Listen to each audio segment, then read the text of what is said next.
তো এবারে কমিটি বানাচ্ছি, সেই কমিটির কাজ চালাবে। কারণ তাদের গাছ বেরিয়ে গেছে, যারা কাউন্সিল সভাপতি আছে কি কাউন্সিলর আছে গাছ বেরিয়ে গেছে। আমরা গাছ কিভাবে বাড়লে কাটতে হয় সেই আমরা জানি। এবং যারা আসে না দলের বিরুদ্ধে করছে, যারা কলকাতায় গিয়ে পড়ে থাকছে, তারাকে আমি দেখবো কত বড় তারা নেতা হয়েছে, কত বড় তারা বুঝে। কেন কোন মানুষের ক্ষমতা ছিল না যে 10,000 ভোট পাই, 500 ভোট পাই, সমস্ত মেম্বার ফেল পড়ে যেত। আমি যদি না থাকি, আমার যদি 5 সরে যাই, এলাকায় 10টা 50টা লোক থাকবে না তাদের। কারণ হলো তারা শোষণ করে। তারা দেখবেন অনেক অনেক অনেক কাউন্সিলর আছে 2তলা 3তলা বাড়ি করেছে, তার বাড়িতে খাওয়ার জন্য না। তার মানে নিশ্চয় 2 নম্বরই করেছে। 2 নম্বরই করে আমার কাছে কেউ পার পাবে না।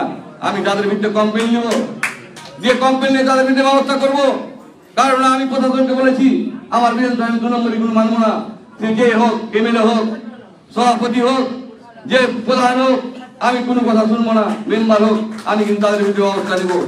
কারণ আমি যদি না নিই তাহলে মানুষ ডিপ্রাইড হবে, মাননীয় মুখ্যমন্ত্রীর বদনাম হবে।